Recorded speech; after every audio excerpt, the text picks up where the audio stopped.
Ladies and gentlemen, we just want to let you know that Jason and I are celebrating Jason's 100th episode of Masters of the Forge. There might be some inebriation going into the episode. As the episode progresses, our ability to form coherent sentences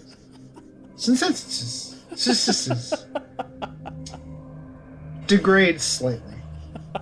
Please be aware of this as you progress. Thank you. Yeah, I'm not putting that at the beginning. I'm just going to leave it right there.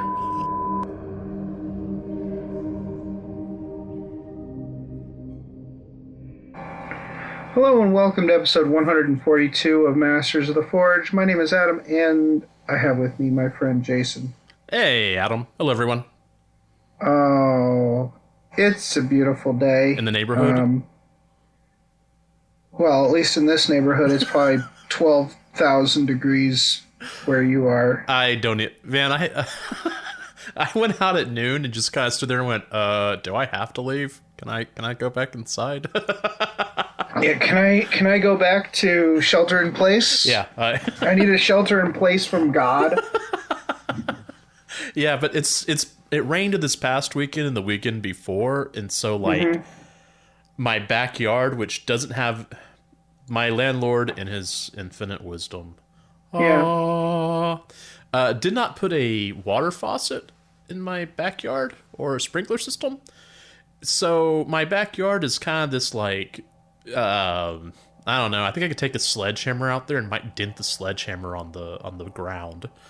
Really? I thought the part of Texas where you lived was super, super saturated. It kind of is, but, you know, during some parts of the year, it does get kind of dry. So, you know, right now it's rained these past 2 weekends. Like, the ground's actually soft, and there's, like, grass coming up, and it's kind of amazing, you know. Oh, I'm not mowing that. No, that's not your job. No, let someone else do that. Yeah. Actually, they can walk back there and go, wow, you called the salon? Kind of like my lawn. There's some grass. It's mostly weeds. And besides, you live in the South. Do you even want to go in your backyard? Don't you guys have, like, monsters that live back there? Look, you leave Ted alone, okay? What did Ted do to you? Right? Well, I'll tell you what. If I lived down there, I would never turn over a coffee can. I would never look in my... the cabinet under my sink, I would just put a lock on it. I'm not gonna risk it. Well, if anybody's going under my house, it ain't gonna be me. Oh, no one goes under houses here. We don't have basements. Well, some people go under houses and they find entire, like, tangles of snakes. Like, no. Oh, yeah, for houses that are on piers? Okay, because people do have houses on piers here because it does flood, and so you want your house to be above the ground. Yeah, you can find some really cool stuff. You know, there's snakes, and we don't have a lot of scorpions down here. We do have some, but not a lot, you know. Yeah, thank you. I'm not selling you on this, am I? Hold on. Oops. So, moving on, I wanted to start off the episode by mentioning that we were on the Great Crusade podcast. Thanks, which guys. is super sweet. Yeah. Yeah, thanks for having us. We made sure to make their life difficult for editing. Well, that's the important thing. When you get the Masters of the Forge bump, you work for it. Literally tens of listeners will be directed at the Great Crusade podcast, and so they deserve... Yeah, they deserve, you know, all of that. To have whatever that was. I'm not sure if they're going to add beeps, or if they're just going to edit it out, or what, but you guys should check it out. Yeah. Go over to the Great Crusade podcast and have a listen. Yeah. It was a fun recording. Yeah, it was fun. We talked about you talked about librarians. Yes, I did. Talked about the Death Kill. No, Shock Jump. No. What did I talk about? Wasn't a Big Mac. Wait a minute, I thought you talked about... No, it was one of the buggies. One of the buggies. Which buggy was... Wasn't the Dragsta? No, it was the drill one. Anyways, the jet drill. Yeah, that one. The one that's actually like a plane, but it's grounded because Yes. The pilots hit the ground too many times. That's true. Yeah. Yeah. I may have been several beers in by the time I was talking about it, so... Hobby progress. So for hobby progress, last time I talked about how I was trying to figure out a way to cut through my bicycle spokes so I could make stands for my Battlefleet Gothic fleet. Oh, God. What did you do? I mean... Brian... name drop from the Splinter My podcast, he suggested that I get... Oh, we talked about the saw. Uh-huh. Right, so, come to find out, I already had like a 100-tooth saw blade in my chop saw. Oh, okay. Maybe it wasn't 100. Maybe it's more like 60, but whatever. It was a lot of teeth, so I'm like, well, let's give it a shot. So I took all the bicycle spokes and I got some masking tape and I just wrapped that sucker up in masking tape, right? In a big bundle of metal, small metal spokes. Oh, boy. And I put it under that chop saw and I'm like, okay, I'm going to go real slow. I went real slow and then I almost died. Yeah. Bicycle spokes went everywhere. I'm surprised one didn't get lodged in my wife's tire. Like it, I may have almost caused a flesh wound to my body. Like, oh, I guess maybe it's not enough teeth. I don't know. Anyways, long story short, instead of doing the smart thing and just going to a different solution, all I did was decrease the size of the bundle, and I continue to do that. So I took a block of wood and I held it over the bicycle spokes as I cut 4 at a time. I'm sure I lost half of them as they went whizzing away, but most of them ended up on the table. So they were warm. I had to wait a little bit before I picked them up because they were really, really warm. I'm sure they were, man. I'm just glad you survived. I mean, it's whatever. Okay, so I got those all set, and then I brought them upstairs, and I'm like, ugh. And I started drilling into stuff. I'm like, ugh.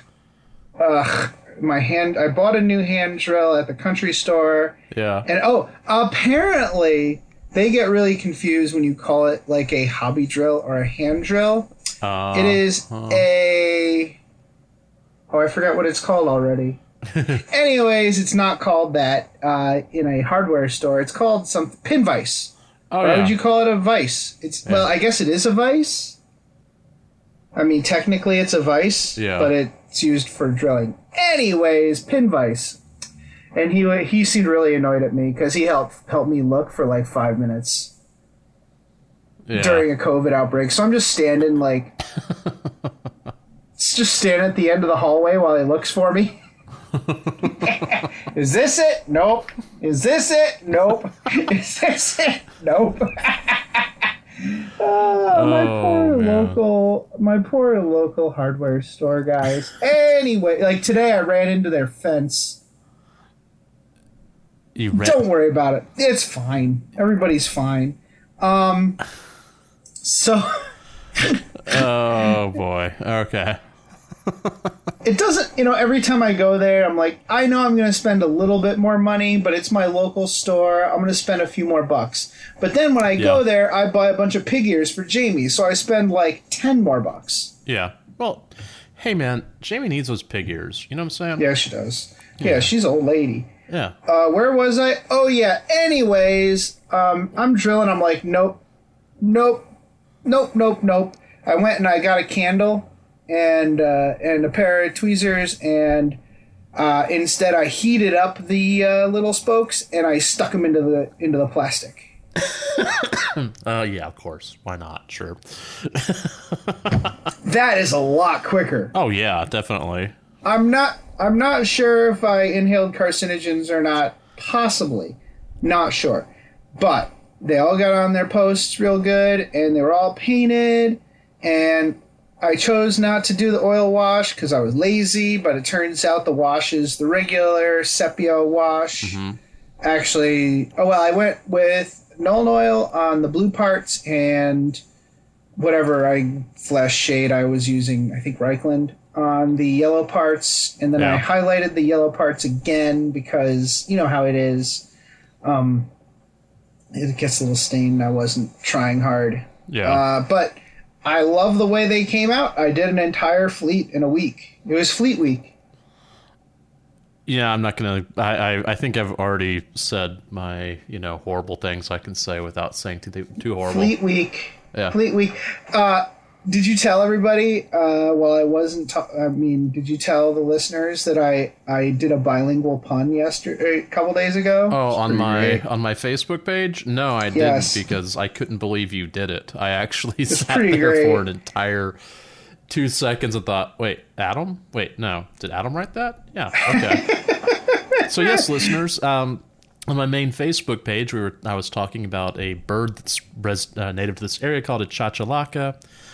One of my friends said, isn't that the shoe that people, that moms hit their kids with, or the sandal? I was like, no, that's a chancla. And then you came up with, well, if it's a guy, it's a chanclo. It's daddy, it's choclos. There we go, chanclos. And if dad does it, it's choclos because chocla, choclos, right? Clearly. Yeah. Ta-da! Anyways, so you got I did a dad that. joke in. That was terrifying and impressive at the same time. We're on the 5th bullet list of this episode, and we're like 100 minutes in. I know. It's going to be interesting, ladies and gentlemen, boys and girls. Okay. Are we on the? There's no girls listening. What? We're on bullet point 6. Well, no, you're right. We're on bullet point 5. Bullet point 6. Yeah. Finished Wendy's Blood Bowl dwarfs. There we go. And all my green skins. I have no more Blood Bowl to paint. Huzzah! And let me tell you, can you use second edition grots to do Blood Bowls? Die. And I feel like Wendy needs to play Blood Bowl with me now. Yes, she does. Especially because I don't want to say nothing, but I really feel like that Blood Bowl team looks awesome. Well, yeah. I think I did a great job with that. I love the way they look. Wendy picked some good colors. Yeah. The color choice had a lot to do with it, and they did snow bases, and they look real good. Yeah. It's a teal and purple but they all have white beards. They look really cool. Yeah. I looked at those. I'm trying to remember. It's been one of those weeks or two that I remember looking at going, those look really great, Too bad I don't play Blood Bowl. I mean... Blood Goal, whatever, words. Blood is always the goal. That's right. It's got two syllables. Yes. Yeah. I worked on the Aurora chapter test models. So, I went to the game store and I did a curbside at Flipside. Woohoo. Curbside at Flipside. That's right. And I asked for a 3-pack, like the pack of Easy Build Space Marines. Yeah. And I actually they sold me, I didn't even really ask about the price. I was like, whatever. They actually sold me that easy build pack that comes with paint. It comes with 6 paints like the Gilliman Blue, Abaddon Black, a bunch of paints you would buy anyway, so I wasn't going to return it because it actually had a bunch of paints I would have eventually ran out of anyways. Yeah. Except for the Gilliman Blue. I think I have 6 pots of Gilliman Blue for some reason. Anyways, so that's cool. I painted those up in Aurora chapter colors. I've been hemming and hawing about this Aurora chapter project for a while, and I wanted to see what it would look like. I followed Peachy's recipe from the YouTube video. It kind of culminates in the glaze, the old yellow glaze that they used to sell, but I have 2 pots of it, so I'm like, whatever. Oh, the Lamenter's Yellow? Lamenter's Yellow. Yeah. I guess instead you can get the new contrast and mix that up and make it into a glaze. But Peachy on Warhammer TV, he said, you make really good glazes with the air paints as well. Oh. Yeah, I've been using some air paints, and people say, well, they're just thinned down. I'm like, well, some of us aren't really good at thinning stuff down to the right consistency. Yeah, I know. So the air paints are actually really good for for doing layer painting. To be perfectly honest, for those of us who are trying to improve. Anyway, Aurora chapter. So I did that, and I actually built up the green with like many different colors. Mm-hmm. I got the tactical decal on the right shoulder pad, and I shaded that up, did a little painting over it to get it like a nice little shade on there instead of just being that stark white. And the other side, I hand painted the Aurora chapter symbol, which 10 shoulder pads online are $10, $12. 20 shoulder pad, like you like kind of glue them onto an existing shoulder pad, are the same price. Yeah. On Shapeways. So I think if I do this chapter, I'm super totally doing that instead of hand painting. Yeah. It's just dumb. But I'm really happy with the way they look. I still don't know if I want to do the chapter or not. Yeah. Still not sure. I still kind of want to wait to see if the other shoe drops on Primaris vehicles. Yeah. Yeah, because the Aurora chapter, that's when it's all vehicles, if I remember correctly. Mm-hmm. Like it's mostly mechanized. I was just looking over I was doing a real quick search on what the Aurora chapter icon looked like. For those of you who are interested, it actually looks a lot like the Death Guard icon with the 9-pointed star, like, but then it has a weird 8-pointed star. Yeah, and it's got an alpha turned on its side. Oh, that's what that is. Well, it's a lowercase alpha. Yeah. Okay. Yeah. So it's really interesting. I don't know. I really like it though. They'll sit in my. If anything, they'll sit in my cabinet, or maybe they'll be part of a kill team. I'm not sure why you would do an Aurora chapter kill team, because tanks, but whatever. Yeah. We'll see. I'm also like toying with the idea of doing an all Primaris lieutenant army of mentors, and just doing like a little actual. Like an Imperial Guard regiment for them to hang out with. Yeah, that would be really cute. I think that just buy every Primaris lieutenant that they ever punched out, that they ever made, and just make that an army of Primaris lieutenants. Yeah, no, I'm okay. I think that would be amazing. So there's that. I started working on her on Blackheart yesterday. Yeah. Looking pretty good. So my brush was going. I'm like, ugh, fine. I went on Amazon and I saw there was a Winsor & Newton brush kind of on sale for like 20-something bucks. Yeah. And everybody's always hemming it. You're going, blah, blah, blah, Winsor & Newton. I'm like, all right, fine, I'll try it out. God, this thing is awesome. I'm not even going to edit that. I'm so annoyed at how awesome this brush is.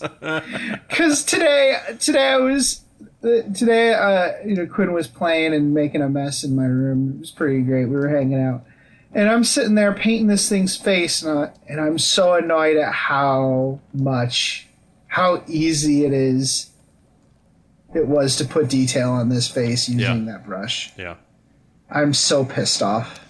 I should have bought one of those a long time ago. Mm-hmm. It's amazing how you get a good brush. I thought I had good brushes in the past. I didn't. Well, this brush is amazing. Even if it's a knockoff, it's an amazing knockoff. Yeah. Like I have one. I'm trying to remember what the name of it. I'm trying to remember the name of the company is. It's called I think it's a Slow Fuse or something. It's like Slow Fuse Gaming or something like that. Mm-hmm. And I've got a couple of brushes from there. They're detailed brushes. They're just amazing. Well, this is a number 2 brush. I think this was on number 2. Wait, hold on. I'm trying for the numbering system. Well, that's what I'm saying. Yeah. I bought it's a number 2 brush, and I'm dotting I's with it. Are you serious? Yeah. Okay, yeah. All right. Yeah.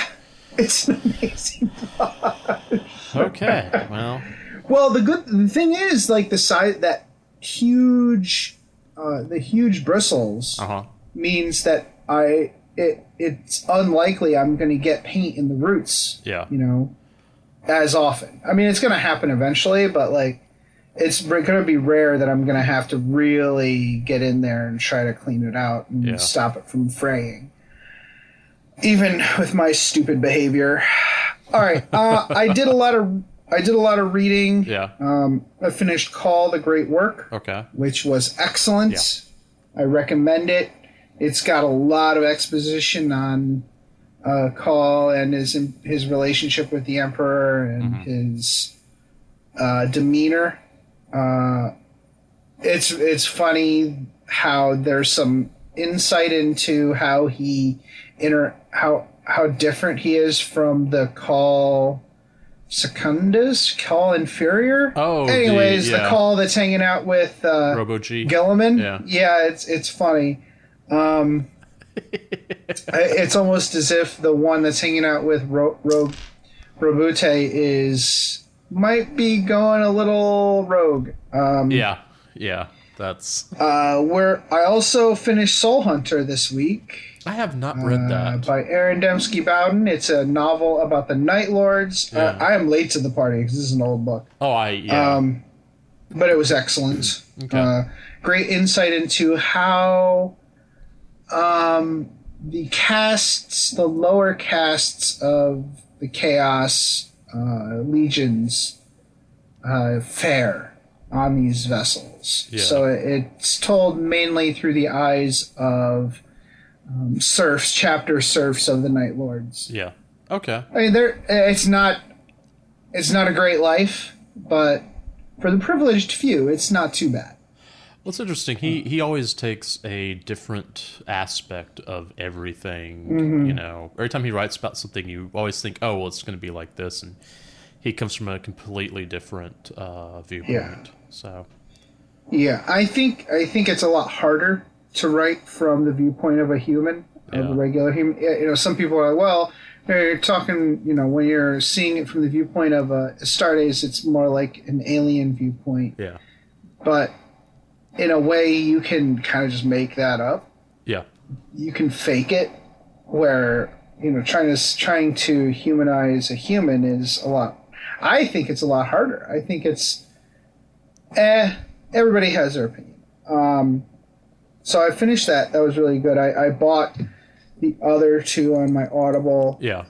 I bought Blood Reaver and Void Stalker. I also bought an audio drama based on the Night Lords called Throne of Lies. Mm-hmm. So I picked that up for cash monies because I'm not going to use a credit on a $6 audio drama. But that's cool. I can't wait to read those. Right now I'm in the middle of Nefertata, The Dominion of Bones. Okay. By David Annandale. Oh, I'm trying to like alternate between 40K and AOS novels. It's not. I'm still doing more 40K, but trying to get some more AOS lore because I'm running that D&D campaign. Oh yeah. Mm-hmm. I sorted through my remaining models, looking at things, and I'm like, I had just put those stupid Battlefleet Gothic ships back in my box, and I'm like, well, I'm going to take them out and paint them. Yeah. So I looked through it again and said, well, is there anything else that I want to rescue out of the go away for a long time box? And I decided, no, I don't. I don't need to do that. But I am starting to think about the next army. Oh, I'm not sure.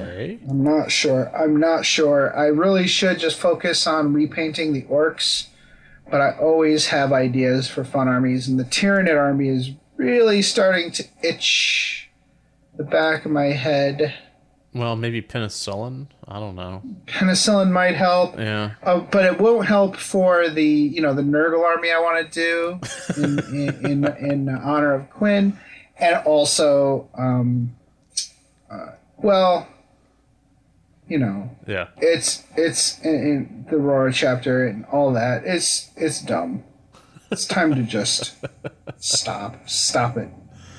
Maybe just start going through the repaints of the orcs for a little bit and coast. I don't know. You'll figure out something, I'm sure. Yeah. Well, after Huron, I'll probably start working on Blackstone Fortress. Oh yeah, that's right. Hopefully, my friends and I can get together again before too long and start playing that. It's fun. I really dug Blackstone. I really enjoyed it. You know, I'm sure we're going to go back to it once we're allowed to, you know, actually congregate. So, yeah. Yep. So, and then I took some photos and put away all my models. I'm really hoping to get into cleaning the game room for a bit. So I moved the mess on my patio into the garage. Yeah. So now there's room for the mess from my game room to go back on the patio. We just keep moving the mess until most of it filters into the garbage. And so what you're saying is that the mess is migratory? It's always migratory in my house. So it's just like going... there's always a room that's like really clean, and then like you can see the strata of mess go from one room to the other, and then it cycles again. Okay. Well, I mean that's the way mine is. I mean, I'm not judging. Hobby progress, Jason. Okay. Hit me with it. Oh, this won't take long. So just so everyone knows, I think I finally finished making sure everybody graduated like last Friday, last Saturday. So I haven't had a whole lot of hobby progress. Fair. Which is lame because I'm at that point now where I need to have some hobby progress before I start stabbing people. So anyway, hobby progress though. Keith, my buddy Keith from my Warhammer guild, nice little Archer reference. He gifted me a battle wagon. You know, I mentioned it last time, but he dropped it off. He's like, "Nah, man, I want this to go to a good family." I was just like, all I could think of is, oh boy, that's what my orcs are turning into. So anyways, I want to magnetize the gunners on there because then I can actually paint it well. Because I fun fact, you don't have to magnetize anybody. Okay. Yeah, so the guys in the pintles, they fit in with friction. Oh. They fit. They just stay in. And then in the guys that go on the sides, the guns have a little hook on the bottom. Yeah, I saw that. So it actually hooks in. They just hook in and they stay. Okay, so I have to magnetize Don't need to magnetize or glue or anything. And the battle wagon, I don't know if you got did you get all the bits? Yeah, he found them all. Yeah. Okay, so there's a cap for the top of each of those pintles. Okay. That lets you cover it up in case you don't want gunners. Oh, okay. Cool. I've got the box. I haven't had a chance to paint it I saw it had everything and I was like, okay, I have to add bits on it just to make sure that it doesn't look stock. Just because, clearly. Yeah. Let's see. I have been working on one of the... So I think I mentioned this before. I had bought 2 Speed Freak boxes when they came out, and I was slowly building them. And then you sent me a hell of a lot of bikes. And then I was talking with one of my buddies, Brett, who doesn't listen to our podcast, but he is a GW employee. And he said, really, you need to have a third box to get that. And so I clearly fine. It's very important. So I ended up buying. He's not wrong. No, he's not, which makes me want to strangle him. Anyway, so I'm slowly building through that. I think I mentioned it last time, but I'm not sure. So I'm working on. I finished the custom boom blastas.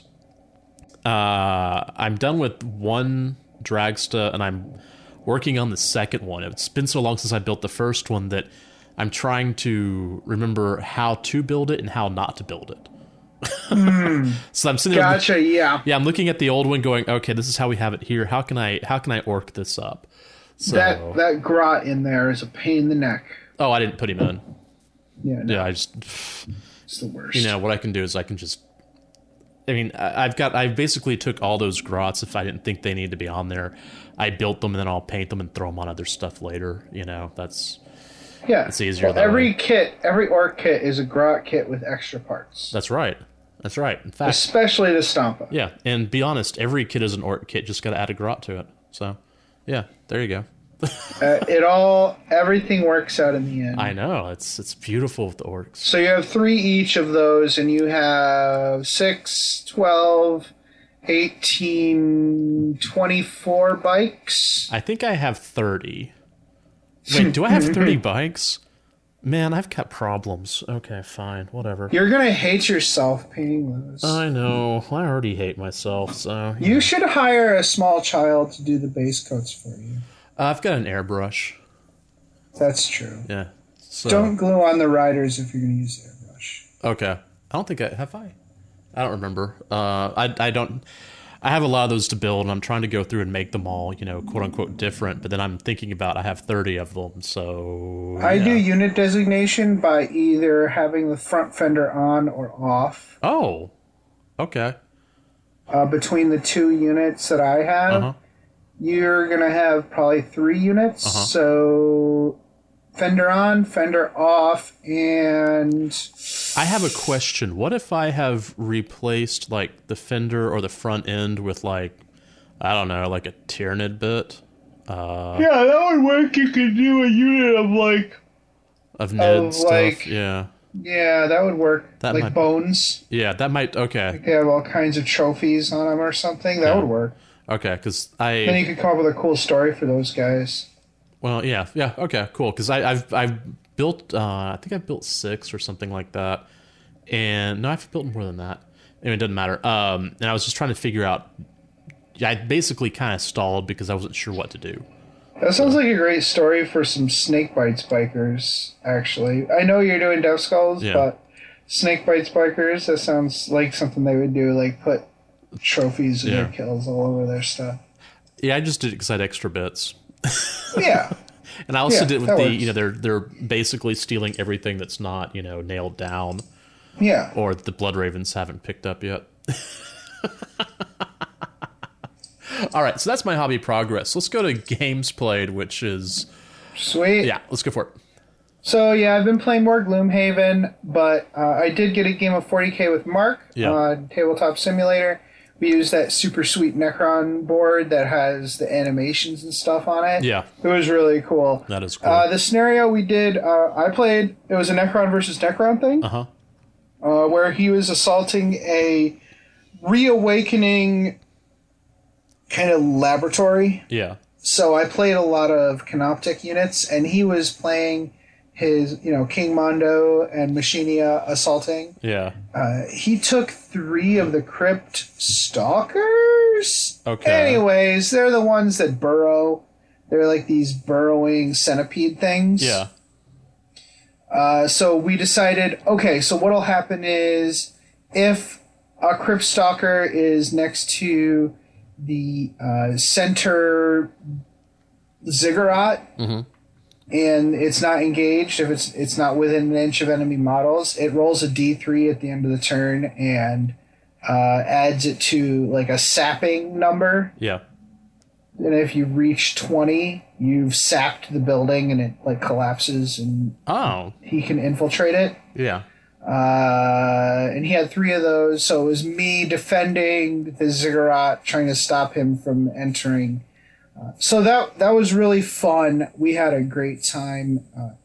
You know, you can do the same faction versus the same faction and still make it fun and interesting. Like orcs, their best, their most flavorful opponent is other orcs. Yeah. You know, and Necrons are well known for their infighting. Yeah. So, story-wise, it made a whole lot of sense, and it was a lot of fun. Now we recorded an episode of Altar of War for that, which I have not edited yet. Yeah. But it should be up. It should be up within the month, I think. You know, it's sometimes a little slow getting stuff up to the Freebooters Network, but I hope folks enjoy that. Again, we are looking for more people to tell us about their armies, about the lore of their armies. So feel free to let us know. It could be a short segment. It could be a whole episode. It's whatever. Yeah. Depends on how much information you have about your faction. Just make sure it's somewhat comprehensive, not just like a paragraph. Yeah. Because, yeah, let's be honest, we need to phone in these episodes, guys. Like, that's the whole point. You got to help us out, kids. Yeah. What have you been doing 40K-wise during the pandemic teacher nightmare? Combat cards on iOS. Sweet. Yeah, it's... it kind of scratches the 40K itch. Whatever. I might pick up Inquisitor on Steam. I haven't decided yet. I hear... I hear back and forth that people like it or don't. Although, to be perfectly honest, if I'm at my computer, I'm working, so I need to probably just keep combat cards and building stuff. So, cool. Yeah. All right, cool. So now we're going to Beyond Fringe. Hey! There we go. All right. So, my Beyond the Fringe is the fact that tradition are for weak, backward-minded fools. Okay. My Wendy's aunts, whatever, Auntie? got us a like a fold-up wagon. Okay. So I have a little red wagon sitting in my garage that I use for gardening sometimes. Yeah. Like I garden. But hey man, I'll tell you what. I was willing to let you go with that wherever you want to go. Mm-hmm. Yeah. Yeah. I am literally never buying a metal wagon ever again. I'm never buying a plastic wagon again. This is kind of made out of tent material. I don't want to call it Kevlar. It's like like nylon? Like a nylon, and it folds up and it has like it does have like a metal armature. Yeah. And it's got because you have to pull it and it's got to have wheels, right? Right. But man, this thing takes up no space in the car. Yeah. But it folds out. It's got little buckles for the baby. He can ride around. I can pull him around. We take him anywhere. We took him on a hike the other day. Yeah. This thing is rad. And the cool thing is, like, we went for a walk a few days ago, and we wanted to sit because we heard a train coming. We want to watch the train go by. You zip down the side, and you can sit on it like a little bench. Oh. It's amazing. Cute. Amazing. Yeah. Nice. Never buying a rigid wagon ever again. Little red wagon. Get out of here with your stupid, bulky, stupid, heavy, dumb uselessness. Aww. Yep. Goodbye. I'm throwing it in the garbage. Actually, I'll probably... It's a Sears one, so nobody really cares. It's not like it's a radio flyer, but I'll put it out front, and it'll be gone in a second. I put $50 worth of bottles and cans out front, because I just can't be bothered anymore. I can't be bothered. I just can't. That's a lot of I guess I could have donated the bottles. Yeah. Whatever. I did donate them to somebody with a truck, apparently. Yeah. They took it away for you, and they get to... they get to go hang out at Price Chopper and deal with all that. Oh, hell no. I would take those to a redemption center. Funny story, when I was a kid, I thought redemption centers were churches. Well, I thought that was what that was as well. Okay. No, redemption centers are places where you go to have your bottles counted. Really? So somebody does it for you. Yeah, they get like 10 cents for every bottle. Wow. That's how they make it worth it for the companies to do the bottle returns. Yeah. You pay 5 cents, but they get 10 cents. Oh, okay. Well, that's kind of cool. Weird. Okay, well, I learned something new, even though I lived up in New York for a while. Okay. Where do you guys just throw your bottles in the trash? What, down here? Yeah. There's no recycling. Freedom! Yeah, there's like no recycling at all. I'm free. This is my... Anyways, what's your Beyond the Fringe? All right, so my Beyond the Fringe. So whenever I'm feeling a little stressed out and I gotta like get away for a while before I start, like, yelling at people or whatever. I typically will take like a driving trip, normally, like last year, one of my trips was I drove north to San Antonio and I went to a game store, and then I went to like I think I went to like Taco Cabana, which is a kind of a fast food Mexican place in San Antonio, and just sat there and figured out, where am I going next? And I was like, let's go west. And so I drove out to Marfa, and then to Carlsbad Caverns. I mean, that's kind of like the road trip I like to take, I don't know where I'm going, but it's going to be amusing, and I need that. I didn't know Carl had his own caverns in Texas. It's in New Mexico. Yeah. Oh. Yeah. I wasn't paying attention. So anyways, I did 2 really, really short trips last week, like just a couple of hours to just get away. And then I think I'm going to go on one tomorrow. There's this, as some of y'all probably know, I'm a musician. And this past year, Neil Peart, who was the drummer for Rush, passed away. I'm not a big fan of Rush's music. I think that, Brian from Splinter Mind, he and I had a long discussion on Facebook about that.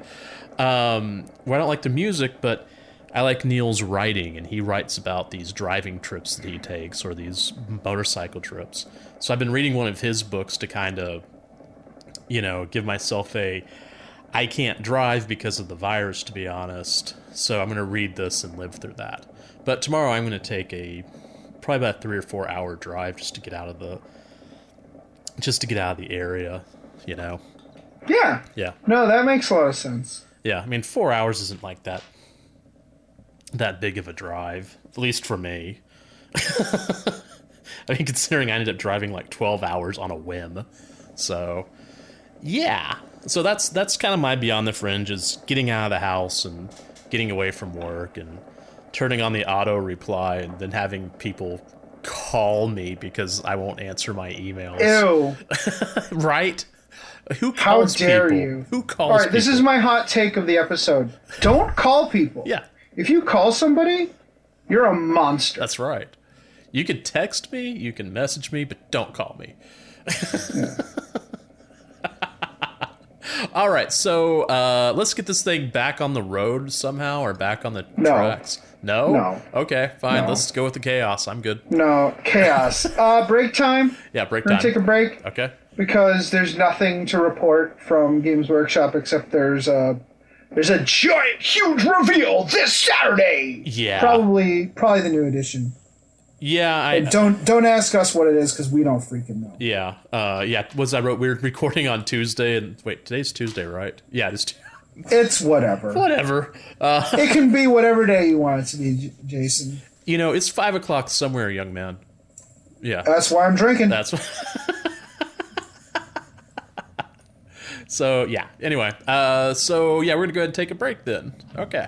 Yep. This episode, by the way. Did we say what it was about? We didn't. No, I don't think we did. So this episode is Psychic Awakening, Phoenix Rising, to the greater good.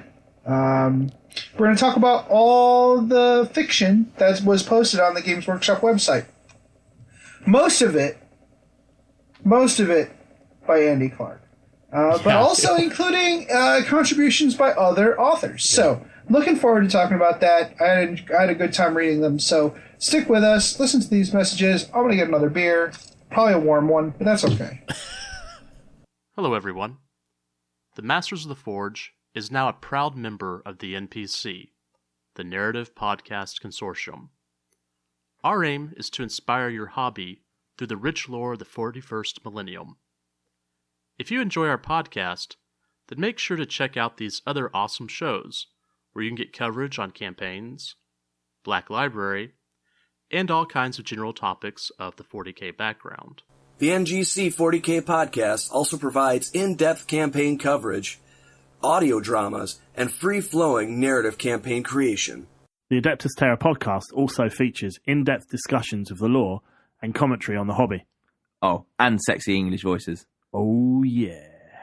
The Masters of the Forge brings the world of 40K to life on your tabletop, with discussion on the lore, backed up by narrative-themed rules and battle reports. Of course, This is only a fraction of the topics covered by the podcasts of the NPC. Please tune in to find out more. Come here, boy, get the ball. Aw, come on, Max, get the ball. Mom, Max won't get the ball. He's lazy. I think I know why your Zote is being lazy, Jenny. Why, Mom? Because you forgot to feed him his Zotabix today. Oh, no. Oh yes, Zotabix contains all the nutrients and random animal parts a growing Zote craves.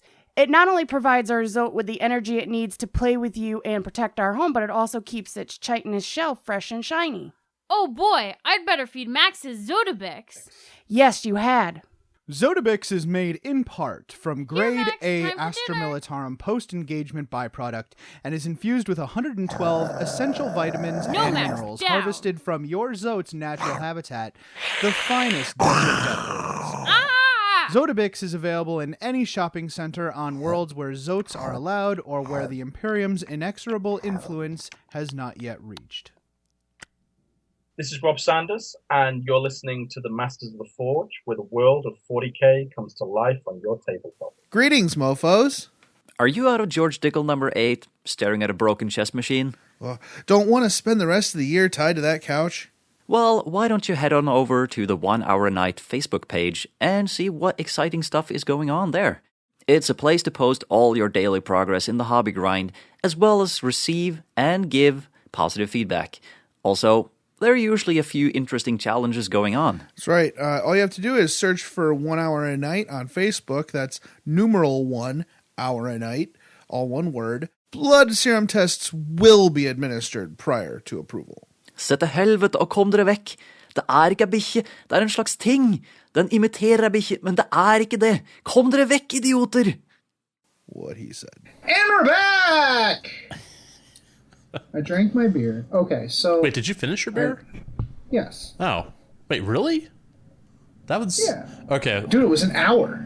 We recorded for an hour. Oh, no, I'm talking about the beer that you're getting between the break and now. That's only been no, 7 minutes. No. Oh, okay. So, instead of getting a warm beer, Oh, okay. I got some vanilla rum, which is probably way too much sugar for me. Yeah. But I got a little bit of that. And I'm like, what should I do? I don't want to just sit here and drink rum. So. It's good enough for the pirates. Why isn't it good enough for you? Huh? That's true. Yeah. But I put a handful of coffee beans in my vanilla rum. Oh, dude. Oh, my God. Okay. Right? Okay. Well, my drink was... oh my God, that's delightful. Of course it is. I went and did a... what did I do? A Crown and Coke. Yeah, and nice. I wasn't really paying attention to how much Crown I put in there, and I should be okay as long as I don't drink it too fast. How about that? Does that...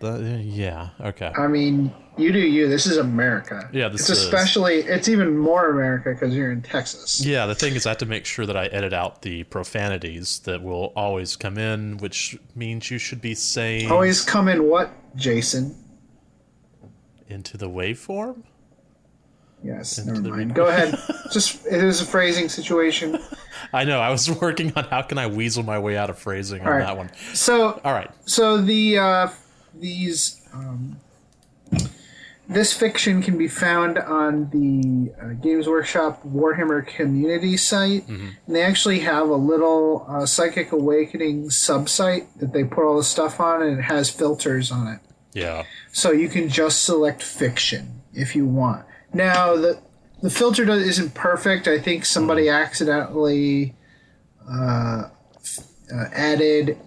Yeah, there's a like couple of things that showed fiction up. tag. Yeah, they added a fiction tag on accident to some of the other ones, so we removed those. But yeah, if you wanted to go through these and read these for yourself, you could have done that. Yeah. We're gonna spoil the crap out of it. So yeah, sorry. Yeah. Deal. You want to start us off with Phoenix Rising? Yeah, so this is Phoenix Rising. Go ahead. The Path by Mel Rodis. One thing I noticed as I was reading it, because we both, I read most of them, but we went through and read them both and kind of added text. The first thing I noticed as I was reading it was that the description, there's lots of description of color.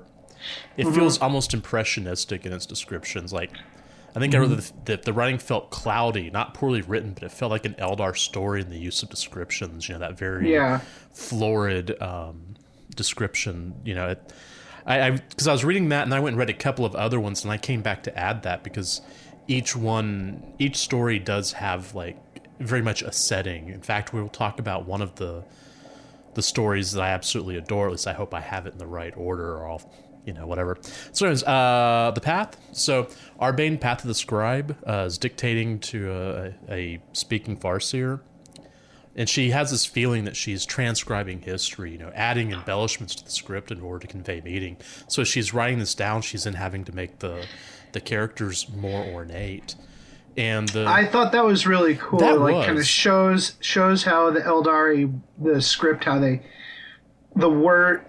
add emphasis to words by messing with the script. Yeah, it's almost, which makes a lot of sense. Well, I mean, this isn't how it is. Well, I mean, it kind of is with like Chinese, where you have like a simplified versus traditional wording, lettering, whatever glyphs, and so that that's the first thing that came to my mind. I was like, oh, that's awesome. So anyways, the Farseer is warning against siding with the Inari.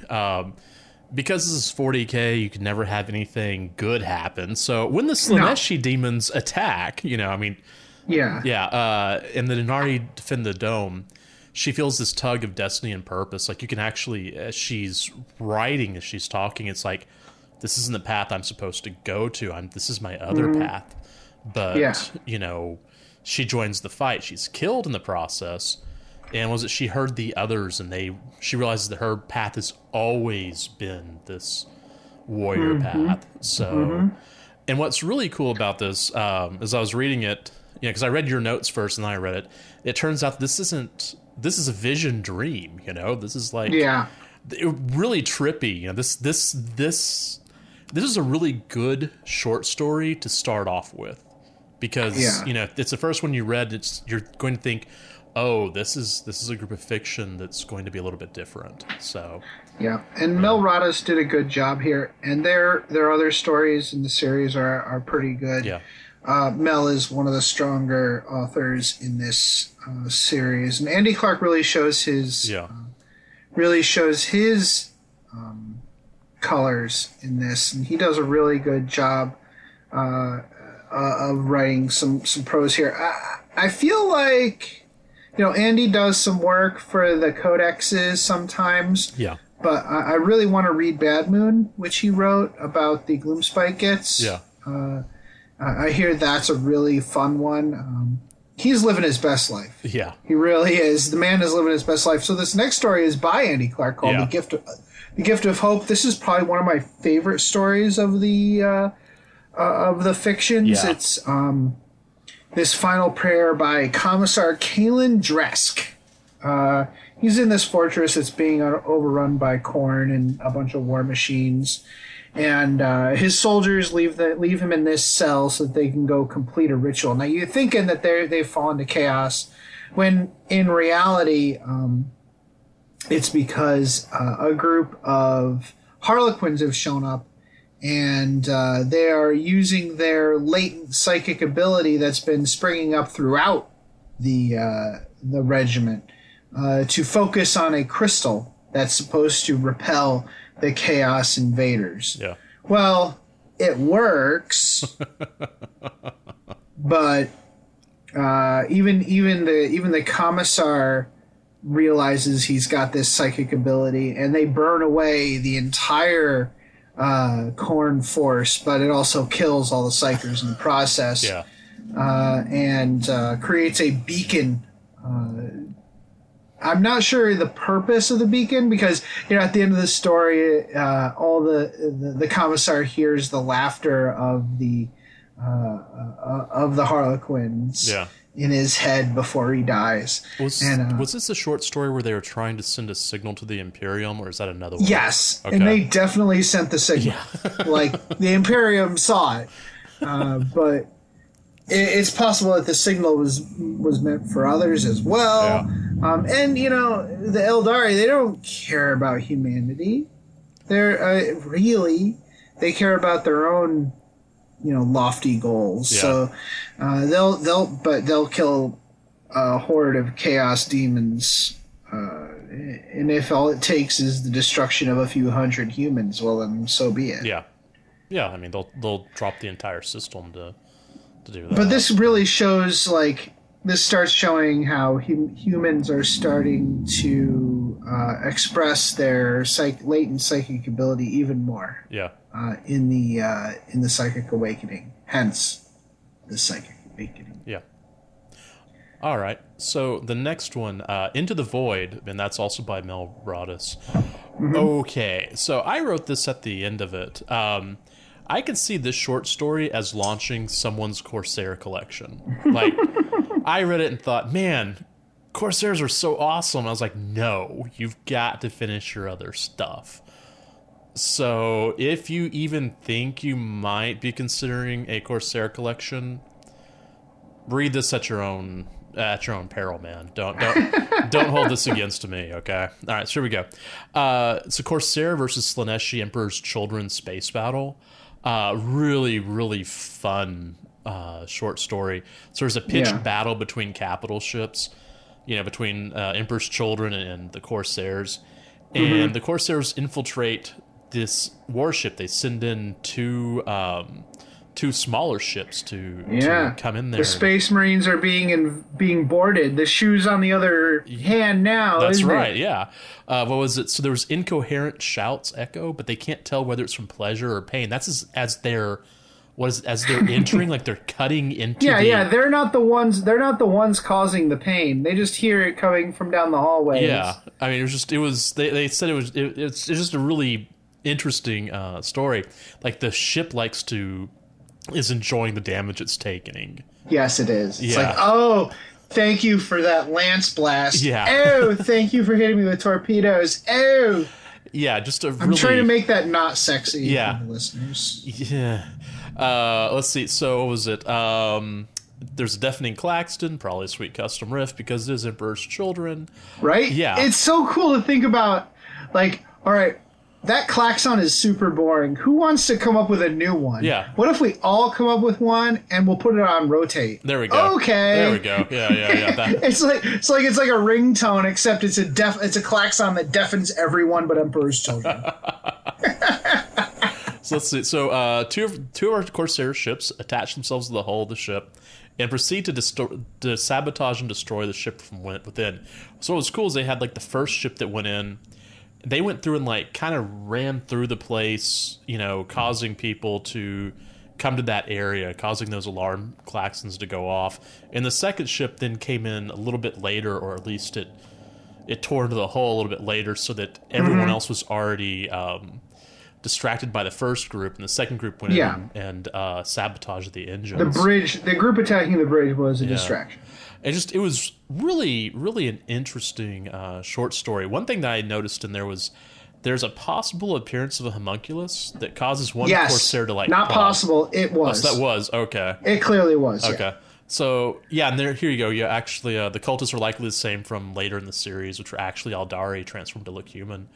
What I really did from what was that? Which one was that? That was the next one. Oh, it's the next one. It's the next group, Faith and Fury. Okay. Remember that scenario where there were a bunch of cultists who were actually Drukhari, who were flesh shaped into human? Oh, yes. I forgot about that. Yes. Okay. That is pretty okay. Good. I'll have to go back and relook at that. So, anyways, the ending is the Slaaneshi battleship is destroyed, and the Corsairs fly off to continue their war, which I thought was it was just like, all right, next. At first, I was wondering, would the Astartes be easily victimized in that way? Like, would it be easy to distract them with a initial strike at the bridge? While, the bunch of people plant plasma grenades on the engines. Yeah. But let's be honest. The Emperor's Children are probably the Legion who would have flaming squirrel syndrome. Yeah, they would. Yeah. Easily distracted, I think. Yeah. Compared to other Space Marine chapters. Legions. Yeah. Whatever. Yeah. that was a good story. Mel again shows their strength in their prose. Yeah. I hope they give this person a book because they did a really good job here. Next, we have A Test of Faith, which is also part of the Phoenix Rising. We talked about this briefly on an episode when it first came out. This is a torture session. Yeah. So it's kind of like gross. It's a homunculus who is torturing a Yanari. This is by John Flindall. Yeah. It's kind of your basic standard fare grimdark, where it's a Yanari prisoner who's like, I'm gonna die and you can't do anything about it, and I'm gonna be reunited with my people, in death. And the homunculus tortures him to death over and over and over again. Yeah. Never allowing the prisoner to actually die. Yeah, that's pretty gross. Yeah. In the show notes I wrote, oof, this one is rough. Yeah. It's well written. It's just, wow. It's intense. The next one is another one of our favorites, I think. Yeah, so this is Keeping Order by Andy Clark. I loved reading this one. This is one of my favorite 40K formats for writing. And this, I remember seeing it in, was it Mark of the Koth, and I think it's Fear to Tread, where it has like the timeline, the battle report, the action report. Now this one makes me think that some of these stories are in the cutting room floor from the Faith and Fury books. Oh. Some of the Faith and Fury books have been, or not Faith and Fury, the Psychic Awakening books. Some of them have been very light on lore. Yeah. And I think maybe some of this is cutting room floor stuff. This could be. It's a really, I really do dig it, but I think this would be one of those things they may have had this like originally as maybe it was part of like one of the pages, like maybe it was on two of those pages and they just went through and expanded it. So anyways, I think there's like 12 reports. Report 1, Illuminary Leandra Price, Gradask Illuminators. Now the Gradaska Illuminators are the Astra Militarum group who are extremely fanatical in their devotion. So this is the first story from Faith and Fury. Yeah. So that we talked about this Gradask Illuminators in that episode, where they're an Astra Militarum group who are devoutly I vaguely followers of the faith. So, okay, go ahead. So that's who this is. This is someone who's very much, and I have one quote that I loved in that first report. So she's on the Satropol orbital shipyards, and the shipyard is seeing an influx of pilgrims due to the rift. There are currently 18 ships that are docked, and 4 additional ones just showed up, and she's talking about how we can't do this. There's too many people. One thing that made me laugh a lot was she referred to the AdMech as cowl heads. It's like, that's right. Derogatory terms do run into the 41st century. Oh, yeah. But there's this really cool line in here, and it shows who she is. And it kind of, if you keep this line in mind as you read through the rest of the story, it does show her change. And the quote is, "Faith in the Emperor isn't a place. It isn't words said or indulgences paid into offering pots. It's what's in your heart." Yeah, like I thought that is an intense thing to write in a short story. So and it's something that's echoed by people in reality too. Yeah. Well, what's interesting is, all right, so that's report 1. Report 2 then talks about violence between the pilgrims. The pilgrims referred to as cultists, like already in that report, they're cultists. And there was one cult called the Cult of the Emperor's Anguish, which later in the story is like the Emperor's something else, the Emperor's Mercy. So I don't know if there was like if there was a typo or something or not. So I'm just going to say it's the same group. But the Emperor's Anguish are stirring up trouble with other pilgrims and station personnel. And that's just a nice action report. Then report 3, hey, look, 6 more additional ships arrive. Yay! And this is something really interesting that we don't always talk about in the 41st millennium in 40K. The Illuminary, she says something to the effect of, she's having to use stems to get through her shift, and shock, which I'm assuming is some sort of alcoholic beverage, to come down off the shift to sleep. Yeah. It's like, oh, okay. Yeah, and that's never good. No. If you've got somebody who's sleep deprived in a position of authority, that's not good. No. Yeah. Their mind is already open. Reality is open to interpretation for someone whose mind is in that place. Yeah. All right, then we go to report 4. So violence between the two cults leads to a shooting. The Illuminary is injured. She took a bullet to the meat of her arm, and she even mentions that these people, went through and shot her, and she's not happy about it. Report 5, still more continued violence between the two cults. Yeah. She seems at first she has a sensitivity towards, or a predilection towards one of the cults. Yeah. At first, but after a while, she's just like, they're all terrible. Yeah, she does. Yeah, she does have that kind of vibe. Report 6. This is where it starts to get really fun. So continued stress, and it feels as though trouble is just under surface. She's talking about that. And then there's the line, there are odd sigils and graffiti appearing throughout the ship in weird areas. Boy. And as I was reading, I was like, oh, good, the cast cultists are here. Cool. Report 7, she is censured because she shot a cultist, and she had no problem doing it. There's none of this like, oh no, I might have been wrong. I wish I hadn't done that. No. No, I was censured, and only for doing my job. Yeah. I would have done it again. There was not. Okay, report 8, and I want to get your opinion on this. Report 8, riot. So the riot was sealed and allowed to continue? I couldn't. Yes. Okay, so I couldn't tell if they just spaced everybody, like locked them up and spaced them, or if they had said... No, they left it closed. They didn't space it. They just let everybody shoot each other until they were done shooting each other. Okay, because that part I couldn't tell. It was one of those things that I think the text mentioned something to the effect of they could see like their eyes being, like, oh no, they're going to do this to us. And I was like, well, are they spacing them or what? So... No, it's just they were just stuck in there with a bunch of crazy people. Yeah. Well, then, report 9. The two rival cults are continuing their skirmishing, but now they're forcing other pilgrims to essentially choose sides or die, and they're actually making... Somebody comes in on board and is like, yay, I made it! I made it to this place, I'm so happy. Oh, by the way, you have to choose one of two ideologies or die. Yeah, and, I mean, they're doing this to the new pilgrims as they come in. Mm-hmm. Report 10, I think I wrote down that she is losing her faith/mind. Yeah. You can see she's this is where the stems and the shock is decided to play games. Report 11, more details regarding the riot and the cult of the Emperor's Mercy, and all of a sudden the purge commences. It's like, we're gonna go kill people now. And that report ends, and that was a little intense. All right, last report.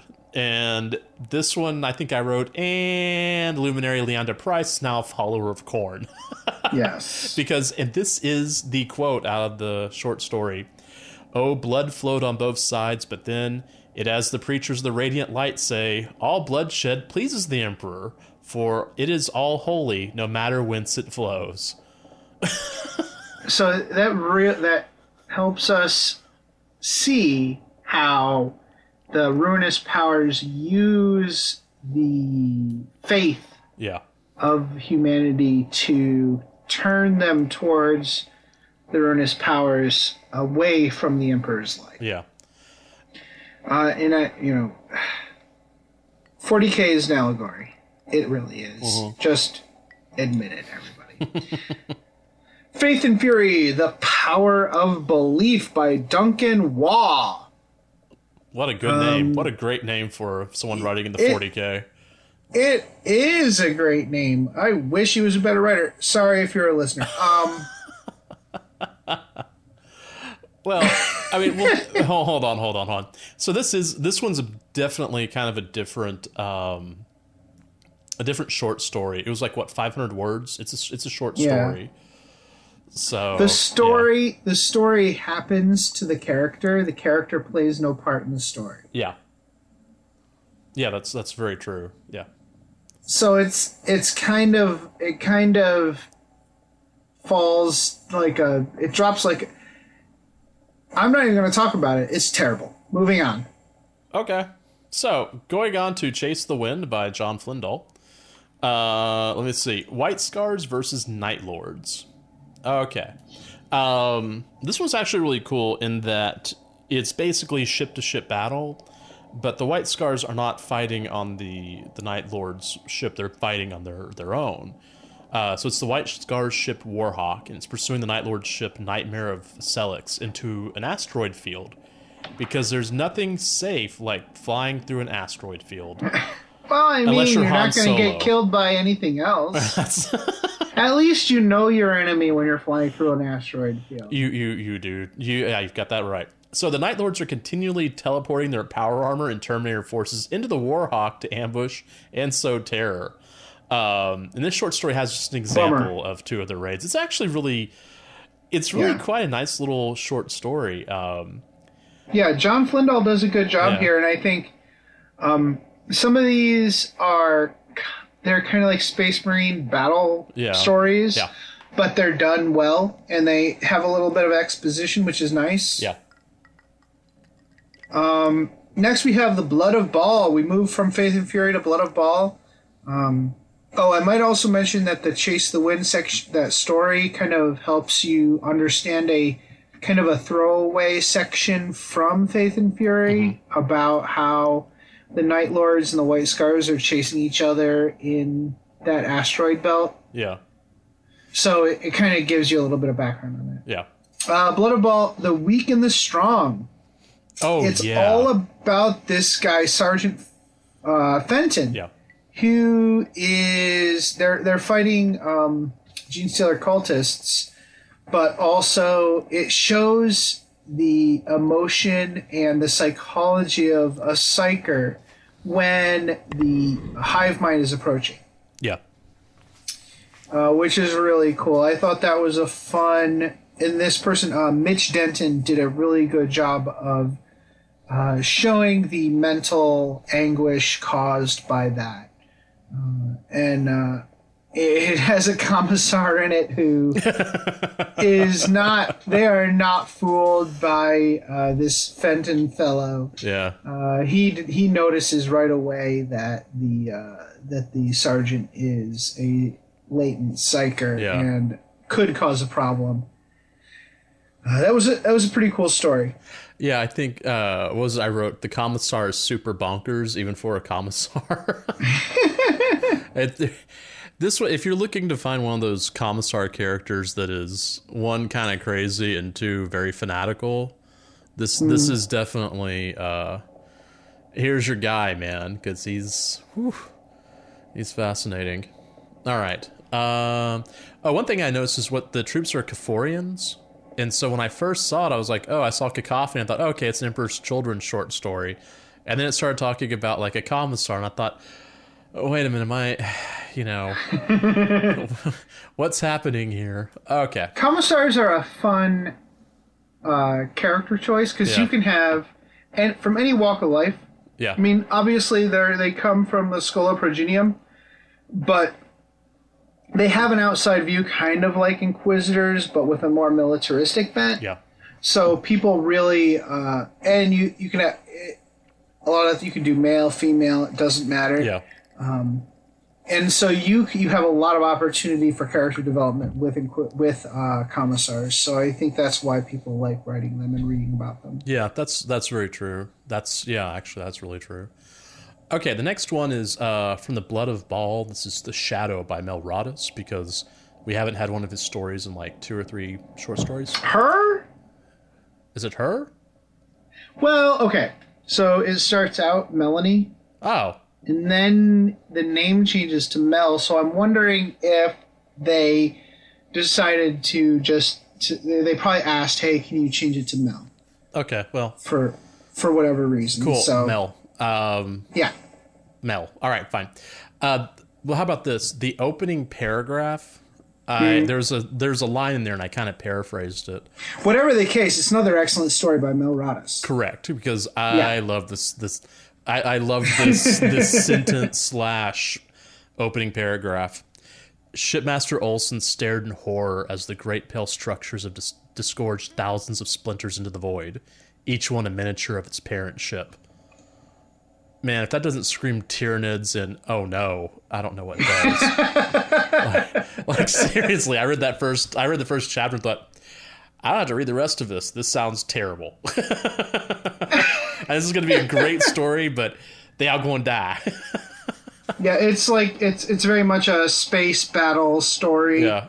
And it's a lot of fun. There's some. The shipmaster is the main character. Yeah. Of the story, and they're fighting the Tyranids hand to hand, and at the end. I'm not gonna read it in case you didn't want to read it. You guys have to read these. If you're listening to this episode and haven't read them, it's a really great bunch of little stories. Yeah. I downloaded all of them and I put them in our folder. Yeah. I think I still need to read the ones that we haven't gotten, like the ones we haven't done yet. I still need to read those. I've read most of these. Mm-hmm. All right. So yeah, that was The Shadow. Yeah, it's this one's a really good one. Yeah, it's just all about a Tyranid invasion of a ship. Yeah. And how that goes down. Yeah. And what happens when you try to do a warp jump without much calculation. Hey man, it worked in Star Wars. Yeah, it's fine. It's fine. It worked in Spaceballs. It worked in space. We've gone to plaid. Unfortunately, in this case, going to plaid means having your brains explode and eject chaos beasts, but that's fine. Yeah, sure, man. Let's do it. The last one from Blood of a Ball is Sanguine by Dirk Wiener. I am pretty sure this is the only one by Dirk Wiener. But it's not bad. It's a pretty good story. Brother Achilleo of the Sanguinary Guard.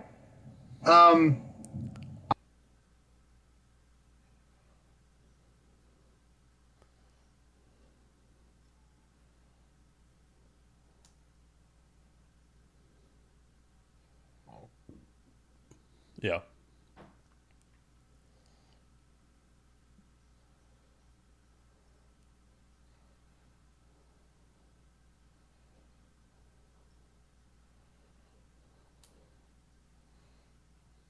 Yeah. All right. Then we wander over to the Ritual of the Damned. We have A Better Place by Andy Clark. So this is a story about how the oppression of Psychers in the Imperium turns them towards the ruinous powers, particularly the Crimson King, and they must pay a toll. About their eye. Yep. It's a neat story. I think anybody who plays Necromunda would like this story. Yeah. It kind of shows how, as we go forward, we understand how these groups of chaos cultists form and how they get so many people to their cause. Next, Ritual of the Damned, The Piercing Eye by Callum Davis. This is a story of a Grey Knight named Lucian who is communing with the Fates to spy on Magnus. Yeah. He sees Magnus slay Drago, Drago slay Magnus, but then he observes the Planet of the Sorcerers. There's a really cool scene that describes the Planet of the Sorcerers. Mm-hmm. The Zangor fighting mutated humans, the Pilgrims with the popped out eye getting sacrificed for in the presence of Magnus. It's cool. Magnus sees the Grey Knight, Lucian. Yeah. And speaks to him in this story, which is really interesting. I think he calls him Little Knight, which is... Yeah, I remember that. It's pretty cool. But yeah, it's it's a pretty cool little exposition of the Grey Knights and Magnus, which is good. All right, so now we have great. I can never pronounce this word. Amity's Edge by Elliot Hammer. Elliot Hammer's a great name, though. Yes, it is. Yeah, it is. I'll leave it at that. It sounds almost like a pseudonym for someone else, but I'm sure it's his name. Could be. All right, so Lazarus, captain of the 5th Company of the Dark Angels, leads a spearhead to assault a city where a psychic bombardment is being carried out. A prism that tosses a globe of light that makes your brains leak out of your head because... Yeah, man. Yum. Yeah. All right, starts off with a typo, so that's great. Yeah, this isn't the best story. Yeah, this one I wasn't able to get to. Yeah, it is not Hammer time. Oh, okay. Well, so I'm reading the next sentence. I'm just like, I think I'll leave it alone. The really good scene that's important is with Azrael explaining why the Dark Angels will be assisting the Grey Knights. Their secrets are exposed and being woven with lies, and they're treating each other with distrust. The time to show their faithfulness to the Imperium and each other is at hand. I'm sure that the Grey Knights and the Dark Angels will have no problem talking about their feelings together. I didn't read this book. Which one? Did I send you this book? Which one? Ritual of the Damned? I have it. Did you send it to me? Oh, yeah, because this has the... this has Grey Knights and Thousand Suns. Thousand Suns, yeah. That's why. And I've gone through and read most of that book. I didn't read it, so I don't know what this refers to, but yeah, it's like this prismatic sphere that shoots light at... It shoots bombs of light at you. It's pretty gross. It's like glitter bombs, but the 41st century of them. Yeah, it gets everywhere. Yeah. It's space herpes. Listeners, okay, this epidemic has caused both Jason and I to swirl our drinks. There we go. In the microphone, and we apologize. But this was fun. I'm not apologizing. Okay. I apologize. You know what? No, I don't. Good. All right. I don't want to be... Oop, darn it, I said that bomb. Okay, hold on. Where was that? Hold on, write it down. I'm doing that. I think it's around here. F-bomb. Yo, however, these coffee beans... Oh, I'm sure they're incredible. They're doing the trick. All right. They are doing the trick. Okay, my turn? Yeah, this is, A Promise Fulfilled. It's... by Andy Clark. Yeah. So this is a cool one. I bet you like this one because it very much focused on the Thousand Suns. Yeah, yeah. Go ahead. Sorry. This follows the story that Andy wrote before of the pilgrims who poked out their eyes and went to the planet of the sorcerers. I don't know. I think it's in an orbital nearby. Yeah, actually, and it's really cool. This M-Hot dude, the sorcerer, actually. So the Thousand Suns aren't stupid. When they have a bunch of pilgrims come in, they dock. Yeah, but they don't really give them access to the station just yet. And M-Hot and his group of protectors actually walks across the boom in the void with a protective shield around themselves. Yeah. What better way to keep people out than just not give them air? That's right. Like you can't even get into the station without the sorcerer to create the shield and bring you in. That's right. That's the way to keep people out. Every single group of pilgrims that comes to the planet comes in groups of 10. So either 10, 20, 30, whatever. So in order to make it a divisor of 9, one of them has to give their lives to Tzeentch in order to allow the others to make passage. Yeah. Which is really interesting. Makes for a good... Andy Clark, man, he's actually crushing it on these. Some people don't like the stories from the books, but man, he's doing a good job on these. I really should just buy Gloomspite. Is this? I'm trying to remember. Is this the short story where he actually kind of humanizes the 1,000 Sun sorcerers in that they don't want to sacrifice the Zangors because they like them? Or was that one of the other short stories? I think that I don't remember that part. No, I don't. It's probably from the book. Okay. There's one, I'm trying to remember if it was a short story or if it was out of the book, where one of the sorcerers like refused to, like, he actually treated the Zangors like well. You know, it showed kind of a human side to this Astartes, sorcerer.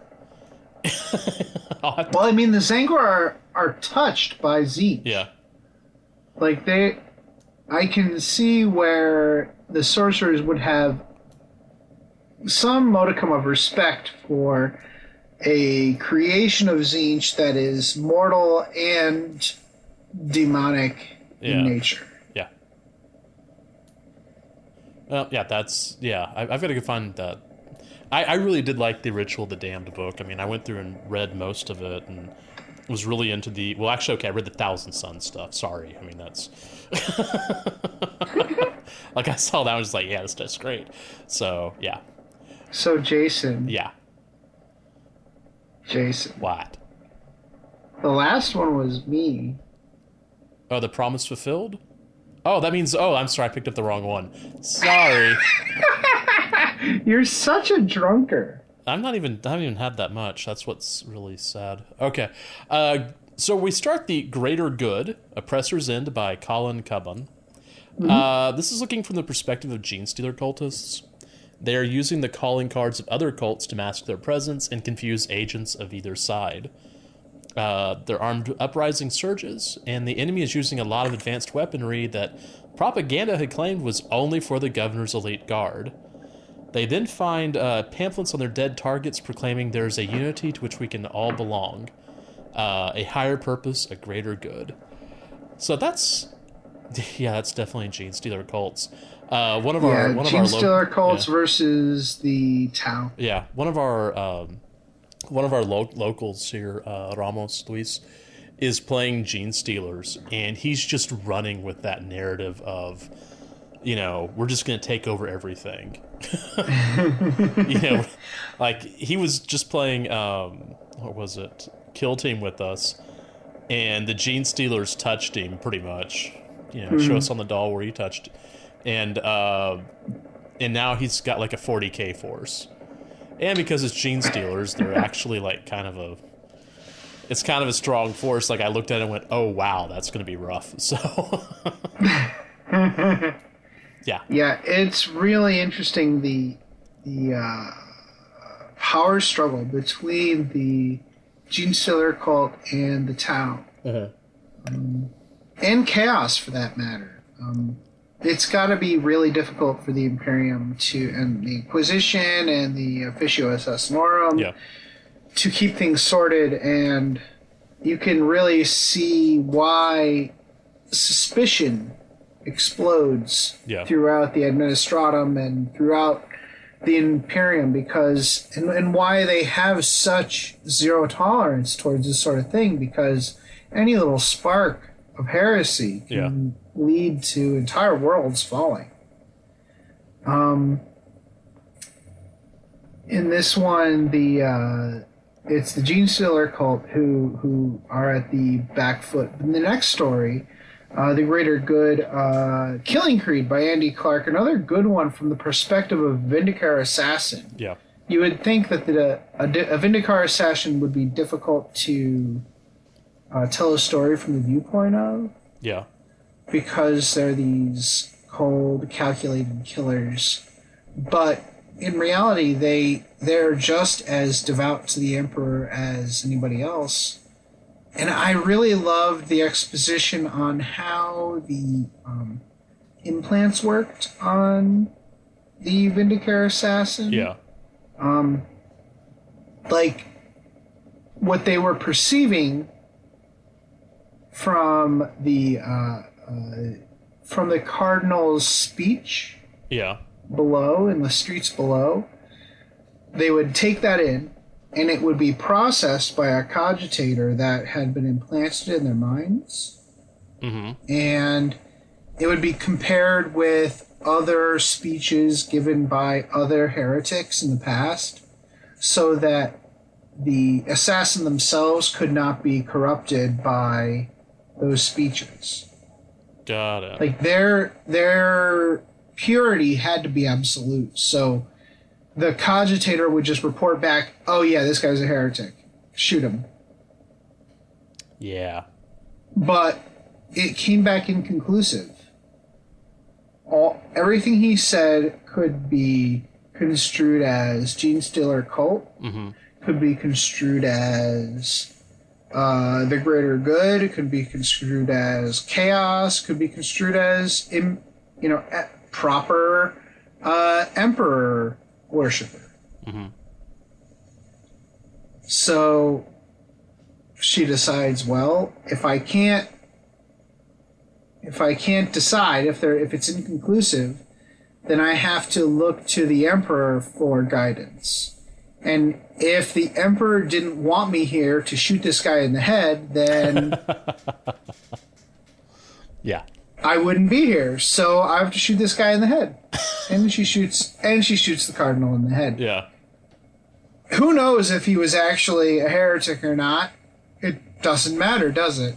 Pretty much. I mean, yeah. But Andy Clark, this story is, I think it's the best of the bunch. Because it shows how the parallels between all these cults, I think there's an allegory for our modern world, or shoot, not even modern world, like just our world in general. Yeah. Extremists have a pattern, and that pattern is easily discernible to those who want to see the pattern. Yeah. And truly, in the galaxy, there is no difference between all these cults. It's just who's in charge. Yeah, that's... Who's doing the eating and who's being eaten. That's very Tyranid of you. Well, it is what it is. All right. So next up, we have another story from Andy. Andy really put in some work on these. I really think a lot of this is cutting room floor stuff, to be honest. You know, that wouldn't surprise me. I mean, or maybe he came up with like these ideas and then realized it doesn't work, or maybe it need too much fleshing to show up, you know. Mm-hmm. So, in Harmony Restored. So it's the story of a Gavessa. Of the pulse rifle in its hands, he says the Tau gun was a reassuring presence. It was obviously and infinitely superior to any Imperial technology that we have viewed during what he thought of his old life. It hummed quietly to him, its machine spirit calm and harmonious, so unlike the belligerent ghosts within Imperial machines. "Oh, but you can be wrathful when you must, can't you?" he whispered to it. Just like the Tau themselves, he thought, not peaceable cowards, but not murderous, wasteful zealots either. They won't shy from fighting, but their first recourse is always words, and when they kill, it is for the greater good. So here we go. A battle scene then happens as the fire teams try to take out a column of Astroyan tanks. They are joined by a bunch of Tau who kill all the Kavessa for some reason. I'm thinking 5th expansion. I don't get it. Maybe. I really don't get it. I think it's harkening back to in the Codex when a lot of the humans were experiencing their latent psychic powers. Yeah. And their faith was causing them to do a bunch of interesting things in battle. But I felt like that wasn't explained in the story very well. Yeah. Andy Clark is, again, we've extolled the virtues of Andy Clark, so I don't have a problem giving a little bit of criticism here. I think the story could have been written a little bit better to explain why the Tau were doing this. To me, I mean, just from looking at it, I think it's the 4th expansion, the 4th Spear expansion people that, you know, basically kept killing their human auxiliary because of whatever reason. You know, right? That could be it. That could be it. And that's kind of my take on it, but that doesn't mean that's what was going on. So, Right. Yeah. Well, because it was in this Greater Good book, I think it would have to tie into that storyline somehow. But it's at the very let's be honest. At the very least, it explains that the Tau really don't have any real respect. Yeah. For the human auxiliaries under their command. Yeah, and let's be honest, I'm just waiting for the Nikasar to show up. Well, yeah. Flat space bears. Hey, man, and they're hibernating. Yeah, you never know. There could be just waves of space bears. Wow, there's so phrasing. Can you imagine if they're wearing power armor? Space bears in power armor? That sounds awesome. Oh man, I don't even know where to. Let's. I think we're gonna leave it off at the Greater Good. Yeah. When Psychic Awakening is over, we're gonna go through the rest of the story. Yeah. In fact, I may start reading them soon because these have been really fun. It's nice to have these little vignettes that expose things that don't have room in the books, especially. What was that one with the Grey Knights? Is it Faith and Fury? Anyway, at any rate, some of these really didn't. No, it was Blood of Baal. And some of these didn't have a lot of story to them. Right. Yeah. And some of these are so it's nice to read these. Yeah. They were very much. These books have been vehicles for the rules. Yeah. And which is fine. I mean, that's fine. I don't have a problem with that. I mean, I love having different ways of playing my armies, different ways of building my collection. But at the same time, they've been kind of anemic story-wise. Yeah. So it's nice to have these, and they're free. These stories are free online. You can read them, which is awesome. Yeah, I love that. That's so cool that they're using their limited resources to give us these cool stories. And I appreciate that. And I hope that folks who normally don't read Black Library can use this as an opportunity to kind of learn what it's about. And I think it's a good representation of Black Library, too. Yeah. You have some of these very deep, thoughtful pieces. And some that are less thoughtful. Yeah, we know what you felt about that one. Actually, I didn't hate that one story that you hated. It was really hard to write a synopsis for it because I didn't know what to write. Yeah, it was like bolter shot shells. Tyranid dies, Thor. Alrighty, and on that. So let's go ahead and close out the segment before we get really crazy. All right. All right, fine. We'll be right back.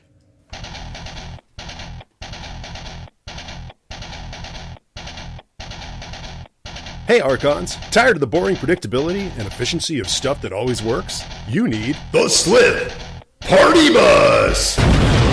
Got an extra 473 points that you can't find a solid use for? You need the Slip Party Bus! You could spend 420 points on 3 reliable Lance Ravagers pumping out 9 Darkland shots per turn. That'll only give up 3 victory points, or you can drop 473 points on 2 Archons, 8 Slip, and a Raider for 11 victory points. You need the Slip Party Bus!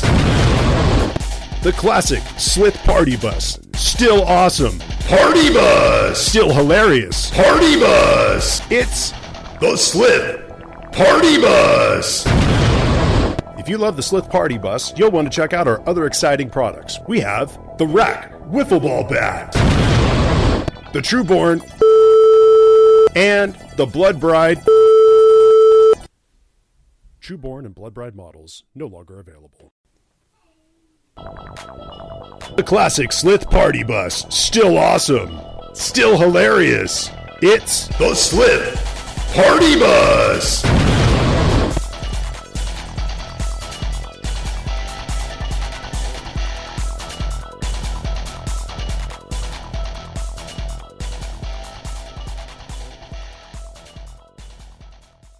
This is David Annandale, and you're listening to Masters of the Forge, where they bring the world of Warhammer 40,000 to life on your tabletop.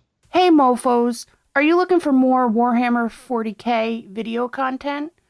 Well, the Scarred Cast posts regular battle reports as well as tactics and strategy videos. Be sure to check out all the cool hobby content for the avid tabletop wargamer. That's Scarred Cast, Skared on YouTube. This episode brought to you by the tinking of ice and glasses. Jason, thank you for joining me on this episode, this historic episode 142. That's right. When we lose 20% of our listenership. You know, I was thinking about this. I started around the 40s, like on 40 or 41, so I now have... Oh, this is like 100? Yeah, this is like about 100 for me, like somewhere in there. Oh.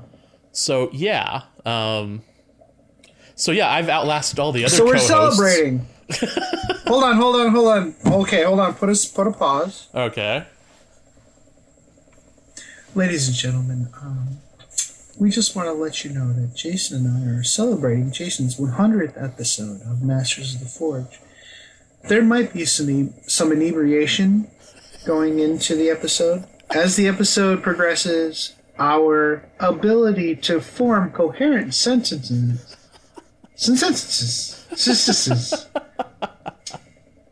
degrades slightly. Please be aware of this as you progress. Thank you. Yeah, I'm not putting that at the beginning. I'm just going to leave it right there.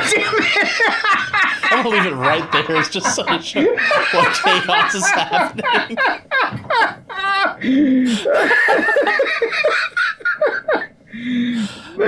So the next episode. Yeah. I don't know. I was wondering, Jason, if you wanted to get together and play a game of Warhammer 40,000. Oh, that'd be cool on Tabletop Simulator. On Tabletop Simulator, why don't we do a Tabletop main Simulator episode? does not pay us for this, just so everyone's aware. Okay. Yeah. Tabletop Simulator doesn't pay anybody. 143, why don't we make it a main Masters of the Forge Altar of War episode? Woohoo! See, ladies and gentlemen, this is, well, I'm sure there are ladies out there.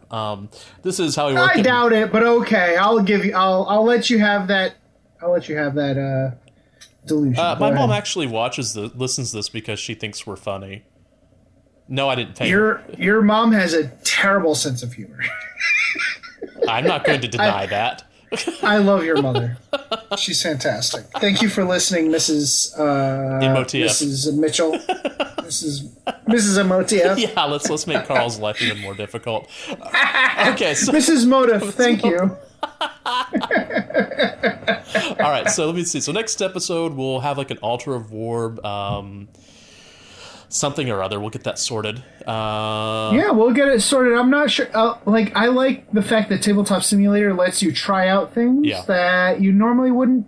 Yeah. Try out. So it's cool. It's a cool way of trying out armies, see if you like them. Yeah. So why don't we try something that the listeners would never think that we would use? I would not use my orcs. You will not use Thousand Suns. You won't use Blood Ravens. You won't use Raven Guard. Yeah. Like something totally off the wall. Unfortunately, I have most armies, so it's gonna. That's gonna be difficult for you. It is. I might have to try out Tyranids. You don't have Tyranids? I don't. Okay, ladies and gentlemen, find those Tyranids versus what? Do you have Death Watch? But you have Space Marines. I've got Space Marines. I don't know. There's part of me that wants to say Blood Angels, but no. What don't I? Who would be a good? I'm sure there's someone yelling at the podcast right now. Who would be a it's great? It's fine. We're tinkling. We're tinkling our ice. Yeah. In the glass. Yeah. What was I? Tyranid versus. What would be a good opponent for Tyranids?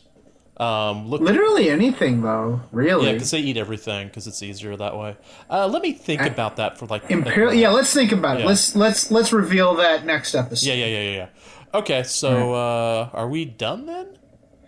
Yeah. Next episode is going to be Altar of War. Whatever. Altar of War COVID edition. Until then, Play the game the way you want to. And keep tinkling that ice, everybody. Nailed it. We'd love it if you could give us a positive rating and review on iTunes. If you'd like to keep in contact with us, you can follow us on Facebook or Twitter by searching for Masters of the Forge. And you can follow our hobby progress on Instagram with the hashtag Masters of the Forge. You can also contact us at mastersoftheforge@gmail.com if you have any questions, topic suggestions, or if you'd like to advertise your creative hobby endeavor. Thanks again for listening. This podcast is protected by the Creative Commons Attribution, No Derivatives, Non-Commercial International License. More information about this license and contact information if you have any requests can be found at our blog, mastersoftheforge.com. The music used in this podcast was made by Podod of the duo Sublevel 3. The track is used with his permission.